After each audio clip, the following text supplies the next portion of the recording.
प्रभात चौक येथे 30 ऑक्टोबर 2022 वर्षी घडलेल्या राजेंद्र लॉज इमारत प्रकरणात रवींद्र परमारसह 4 जणांचा दबून मृत्यू झाला होता।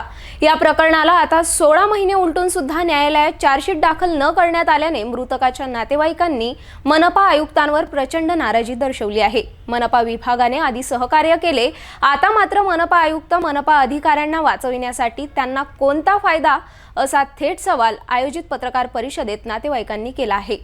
दोषी मनपा अधिकाऱ्यांवर कडक कारवाईचे आदेश सीपी यांनी दिले असतानाही मनपा आयुक्तांनी का केली नाही असा सवाल सुद्धा मृतकाचे नातेवाईक शिल्पी रवींद्र परमार यांनी केला आहे।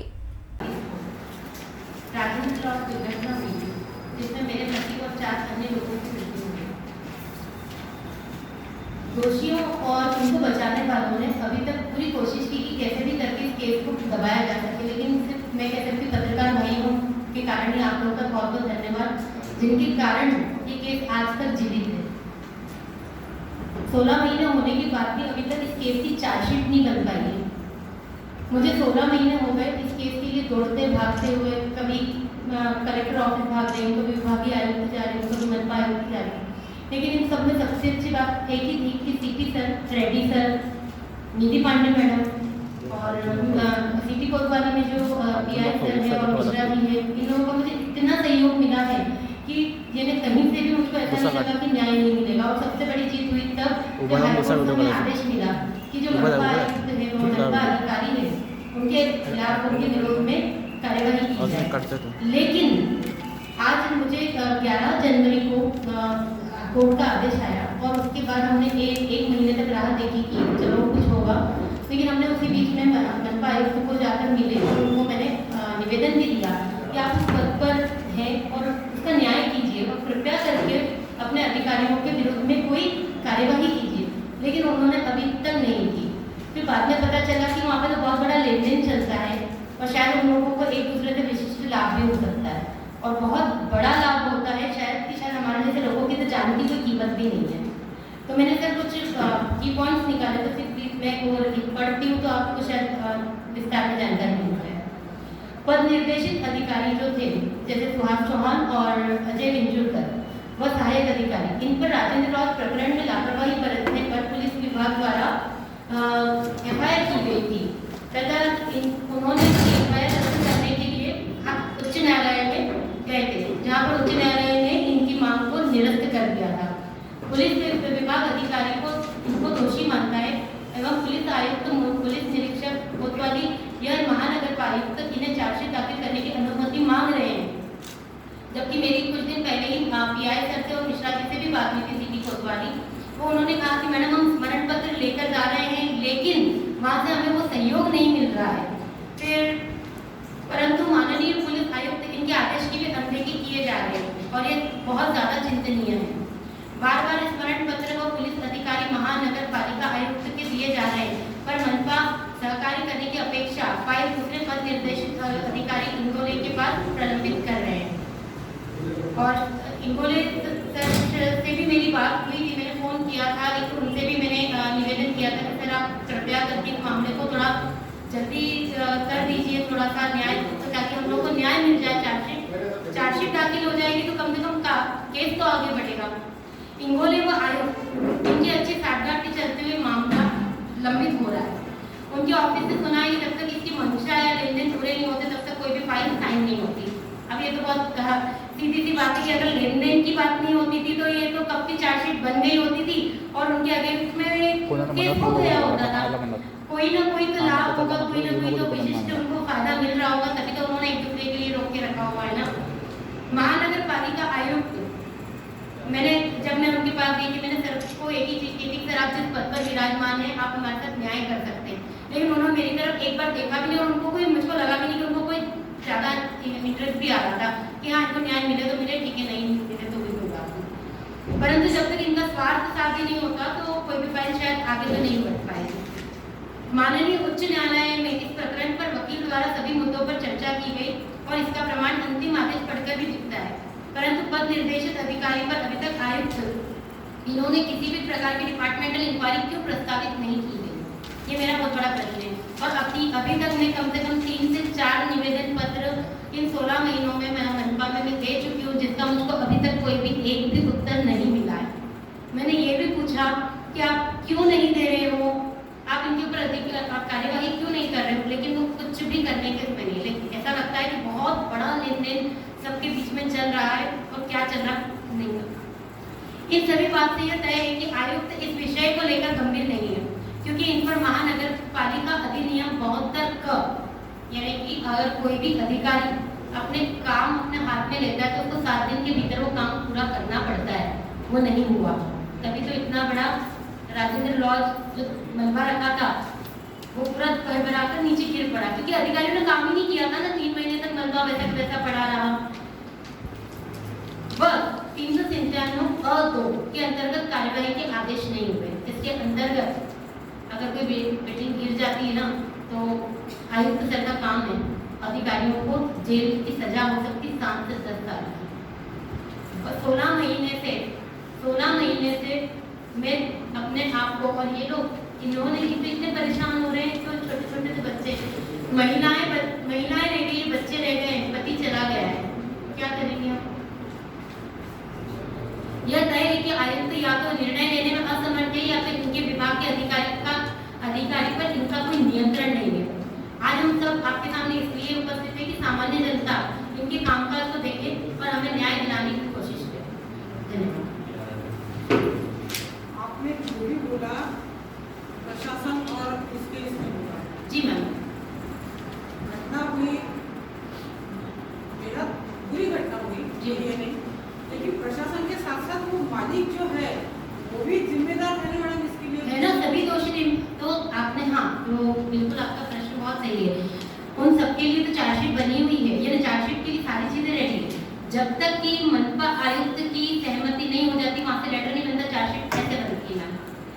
पूरा आपने शायद हाईकोर्ट के ऑर्डर के, अगर आप एक बार जाएंगे तो आपको पूरा पता चलेगा कि इसमें सरकारी अधिकारी सिर्फ मनपा है, बाकी कोई भी सरकारी अधिकारी नहीं है। ये हमारे जो रेड्डी सर है, कमिश्नर सर, उनके भी आदेश की अवहेलना हो रही है, उच्च न्यायालय के आदेश की अवहेलना हो रही है। एक्चुअली कैसा होता है कि आप तो क्या मैम नॉलेज में बहुत ज़्यादा मेरे बड़े हैं, लेकिन अगर सरकारी अधिकारी के ऊपर अगर कार्यवाही करनी है तो वहाँ से उनके बड़े अधिकारी की परमिशन लेनी पड़ती है। तो आयुक्त सर जब तक वो परमिशन नहीं देंगे तो ये दोनों की ऊपर चार्जशीट नहीं बनेगी, और ये दोनों के ऊपर चार्जशीट, इनका नाम नहीं आएगा तो पूरी चार्जशीट नहीं बनने वाली। तो वो दोषी तो है ही सही, पर जब तक ये दोनों इसमें ऐड नहीं होंगे तो कंप्लीट चार्जशीट नहीं बनेगी। हाँ, अच्छा, यानी ये दोनों प्लस सिटी इंजीनियर। हाँ, ये सिटी इंजीनियर, सिटी वो तो नहीं, वो सब प्राइवेट वाले, वो तो है ही, हम उनके विरुद्ध में तो नहीं। ये करने वाली कंपनी वो भी आएंगे ना स्ट्रक्चरल। मैम देखिए, एक्चुअली हम लोग यहाँ पर क्यों हैं, क्योंकि वो जो विरोध में चल रहे हैं, चार्जशीट जो बन रही है, हम उनके अगेंस्ट तो हैं, लेकिन इन दोनों को अभी तक इनके खिलाफ कार्यवाही क्यों नहीं की गई है, ये हमारा सबसे बड़ा प्रश्न है। जबकि सरकारी अधिकारी है, इनका तो बिल्कुल सबसे बड़े आयुक्त सरकार का काम बनता है, उनके आगे आप समझ रहे, उनके खिलाफ तो जाएंगे, ये दोनों आ जाए तो बाकी सब बराबर कोर्ट में हाजिर हो जाए। आप समझ रहे। हाँ, मैडम, इनका पूछने का मकसद ये था कि जैसा कि जो मेन मालिक है तो आपको जिस पत्रकार परिषद में उसको उल्लेख नहीं हो, उसका नाम नहीं आया आपके पास। हाँ, तो मैं सर जो मेन मालिक, जो जितने भी जो उसमें 6 गुनाहगार जो गुनाह जो दोषी पाए गए हैं, उनका पूरा नाम ऑलरेडी आया हुआ है। लेकिन हमारे यहाँ पर जो आज प्रेस कॉन्फ्रेंस है, उसका सबसे बड़ा जो हमारा उद्देश्य है, जो कह सकते हैं मकसद जो है, वो ये है कि मनपा आयुक्त से ये प्रश्न करना कि इस केस के लिए चार्जशीट कब बनेगी और हमें न्याय कब मिलेगा। क्योंकि जब तक वो चार्जशीट के लिए हमें पूरी चार्जशीट नहीं बनेगी तो हम सबके खिलाफ बात नहीं कर पाएंगे, चाहे वो कोई भी दोषी हो, उन सबके हम उनके खिलाफ जाएंगे। अभी कल एक इमारत का सामने का हिस्सा ढह गया, बराबर है? हाँ, उन्हें भी शिकस्त नोटिस दी गई थी इमारत की, बराबर है? वो अभियंताओं ने दी थी, उन्होंने उस नोटिस को नजरअंदाज कर दिया, लेकिन वो कल सामने का हिस्सा ढह गया हो, तो फिर एक बार नोटिस दी तो मालिक ने पूरी इमारत गिराई, जबकि आपके इसमें ऐसा हुआ कि मालिक ने थोड़ी सी गिराई थी, पूरा इसको जमा करके रख दिया ऊपर। हाँ मैडम, शायद आपको इस केस की जानकारी थोड़ी सी कम है, शायद क्षमा करती हूँ, क्षमा चाहती हूँ मैं। मैम एक्चुअली कैसा था कि इसमें मालिक नीचे के 5 थे, और ऊपर जो था वो राहुल जैन था, जिसने मनवा रखा उसका जो नीचे की दुकान थी उसके साथ में बन नहीं रही थी, तो उसने बदला निकालने के लिए, वो शायद बदला निकालने के लिए बोलो या ये कह सकते कि उसको अपना जो प्रॉफिट चाहिए था या जो नए नक्शे के हिसाब से जो जगह चाहिए थी, तो उस हिसाब से उसने अपना मलबा नहीं हटाया और मलबा हटाने भी नहीं दिया। Please underline Rahul Jain. तो कृपया मुझे ऐसा लगता है कि केस की पूरी जैसे थोड़ी सी बहुत, क्योंकि मैंने तो 16 महीने हो गए, एक शब्द इसका पूरा रट चुकी हूँ और सारी चीज़ें तो मुझे है।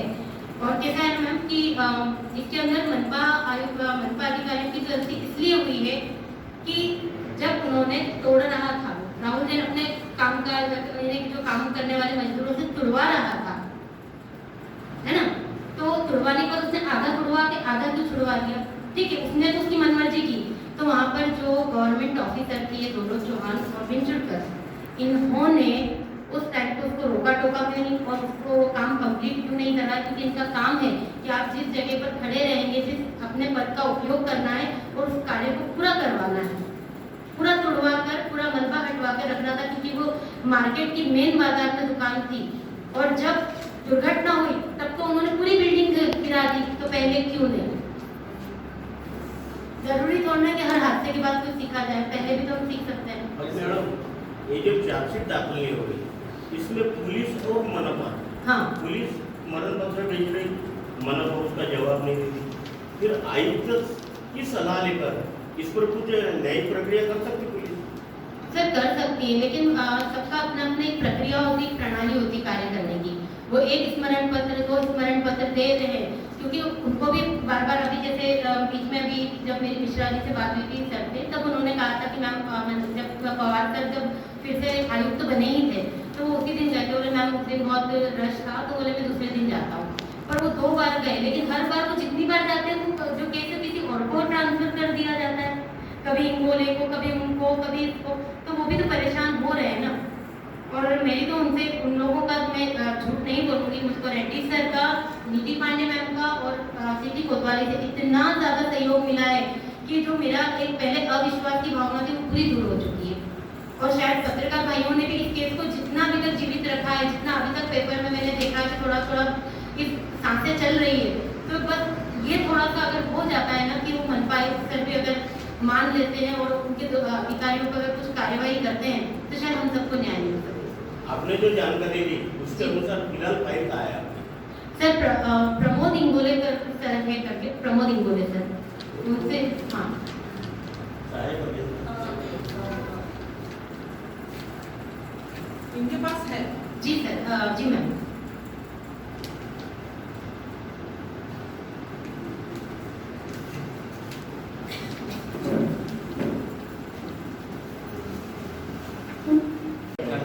उन्होंने पूरा सुना। मैंने कहा कि सर मैं बहुत प्रयासरत हूँ इस केस को लेकर, अगर आप न्याय करेंगे तो थोड़ा इस केस को गति मिल जाएगी। बोले ठीक है मैम, देखते हैं, ऐसा उनका जवाब था।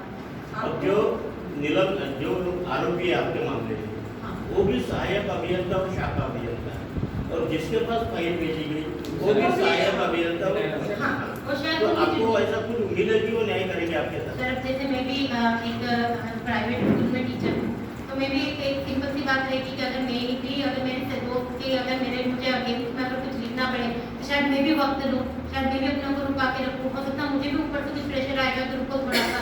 तो ये सब आपकी बात रहते हैं, आपके समझौते रहते हैं, तो मुझे ज़्यादा तो नहीं समझता, लेकिन अभी तक कुछ नहीं हुआ है। तो अब तो 100% यही बात है, क्योंकि 11 जनवरी को हाईकोर्ट का ऑर्डर आ चुका है और वो सर को मैंने ऑर्डर खुद अपने हाथ से लगा कर दिया है, अटैच करके उनको निवेदन पत्र के साथ दिया था, अंडरलाइन करके कि सर प्लीज आप उसको देखिए। जी सर, 1 महीने का टाइम रहता है कि उस 1 महीने के अंदर 1 महीने का प्रोसीजर इनको करनी चाहिए। 11 जनवरी से 11 फरवरी का जो समय रहता है, तो 11 फरवरी मुझे उम्मीद थी कि 15 फरवरी तक ये चार्जशीट की प्रोसेस स्टार्ट हो जाएगी, लेकिन सर अभी तक कुछ भी नहीं, कोई दिशा निर्देश नहीं है, कुछ भी नहीं। तो फिर ऐसा लग रहा है कि शायद भ्रष्टाचार तो हर जगह फैला हुआ है। एक बात मैडम, थोड़ा सा जी मैम। जैसे घटना हुई ठीक है, लेकिन फिर उसके बाद में आपको कोई ऐसे जैसे छोटी सी कोई घटना लगी थी और कहीं आर्थिक कई मैम देखिए, तो ऐसे आपको ऐसे हाँ हाँ अगर सामने वाला अगर मैडम मान ही नहीं रहा है कि उससे गलती हुई है तो अभी तो हम बात ये तो जो आप बात कर रहे थे आप तो दुनिया लेके अपने आप ही प्रैक्टिकल बातें कर रहे हैं, लेकिन मैं तो ये न्याय की बात कर रही हूँ। वो गलती मानने को ही तैयार नहीं हो रहे हैं। बात यहाँ पे ये जो लड़ाई है ना, ये उसी बात की लड़ाई है कि वो मान नहीं रहे कि उन्होंने गलती की और नहीं ये बोल रहे कि गलती उन्होंने की। बस यही लड़ाई है और इस लड़ाई में मैं अभी तक तो थोड़ा सा मुझको थोड़ी सी जीत हासिल हुई है और चार्जशीट बनने के बाद तो मुझको लगता है कि शायद मुझको और आगे मिल जाएगी जी। बाकी ये कुछ नहीं है, हमारा ऐसा कहना है ताकि एक हाथ से नहीं बचती, कुछ इनका भी है तो कुछ मालिक का भी गलत हुआ ही होगा है ना मैम, क्यों नहीं है? सबका आप अगर दोषियों की देखेंगे सूची तो उसमें सभी आरोपी हैं और अभी 13 फरवरी को मेरा स्टेटमेंट था मैम डिस्ट्रिक्ट कोर्ट में, तो वहाँ पर मैंने अपना स्टेटमेंट भी दिया हुआ है। तो मैंने जो जितनी भी सारी चीज़ें थी मजिस्ट्रेट के सामने भी सारी बातें रखी हैं अपनी, ऐसा नहीं है। लेकिन यहाँ पर जो आज पत्रकार परिषद का सिर्फ एक ही मेरा जो सेंटर है, हाँ, क्योंकि ये दोनों अगर इन दोनों पर कार्यवाही हो जाती है तो चार्जशीट बन जाएगी और चार्जशीट में सबके नाम है ऑलरेडी। इनके बयान में ऑलरेडी सब आ ही जाएगा ना फिर। इनके बयान की जरूरत नहीं है, उनके बयान की जरूरत नहीं है, ऑलरेडी सारे लोगों के नाम पे हाँ केस आया है। मैडम पत्रकार बंधुओं को कहते ही आ रहा है कि जैसा कि एग्जाम्पल के डॉक्टर बाल अगर पहले तो अभियंता के नाम दे रहे हैं, तो इनका बोलने का मकसद ये है एक अस्पताल नहीं बचता, उसका ना मालक भी हाँ ना, मालक भी उसके अंदर दोषी है। आप चार्जशीट पढ़ेंगे, आपको इसके लिए मिश्रा सर से एक बार बात करनी पड़ेगी तो आपको थोड़ा डिटेल में जानकारी मिलेगी, क्योंकि कैसा होता है कि हम एक 15-20 मिनट के अंदर इस 16 महीने की मेहनत को हम डिस्कस नहीं कर पाएंगे। ठीक है, इसके लिए कैसे आप तो जैसे आप तो खुद ही शुरू से इस केस में जुड़े हुए हैं, तो शायद तो ये आपका प्रश्न करना भी लाजमी नहीं है। मैं बता रही हूँ, हाँ नहीं, हाँ मैं नहीं बता रही हूँ। हमें इस केस क्योंकि ये 16 महीनों में इन्होंने ही न्यूज़ बनाई है और इन्होंने ही पेपर में दी है और ये इतने ज़्यादा केस से जुड़े हुए हैं कि शायद मैं भी कहीं ना कहीं मेरी जानकारी कम होगी लेकिन इनकी बहुत ज़्यादा है। तो बस मेरा इतना कहना है कि अगर किसी भी तरह से मनपा आयुक्त अगर सही निर्णय लेते हैं और दोषियों के लिए, अधिकारियों के लिए अगर उसके विरुद्ध में जाकर कार्यवाही करते हैं तो शायद एक नहीं 5 जो जिंदगियाँ जो गई है ना, उनको कहीं ना कहीं उनकी आत्मा को थोड़ी सी शांति मिलेगी।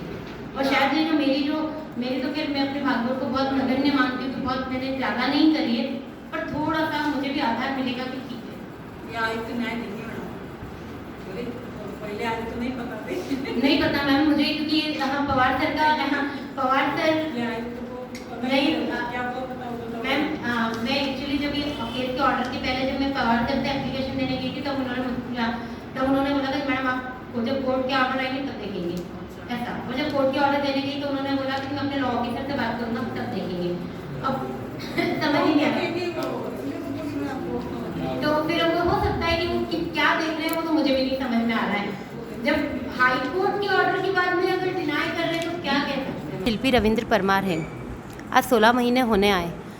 30 अक्टूबर 2022 को राजेंद्र लॉज दुर्घटना में मेरे पति और 4 अन्य निर्दोष लोगों की जान चली गई थी। आज 16 महीने होने के बाद भी चार्जशीट नहीं बन पाई है, जबकि पूरा पुलिस प्रशासन, सीपी सर, विभागीय आयुक्त मैम, ये सभी लोग मेरे पक्ष में थे। हाईकोर्ट ने भी फैसला दे दिया है कि आप इनके विरुद्ध कार्यवाही कीजिए। मनपा अधिकारियों को बचाने के लिए मनपा आयुक्त सर क्यों इतनी कोशिश कर रहे हैं और उनके विरुद्ध कोई कार्यवाही क्यों नहीं कर रहे हैं, यह हम सबका एक बहुत बड़ा प्रश्न है। और शायद आपके माध्यम से आम जनता तक पहुंच पाए कि क्या हमारे जैसे लोग ऐसे ही परेशान होते रहेंगे कि हमें न्याय मिलकर भी नहीं मिलेगा।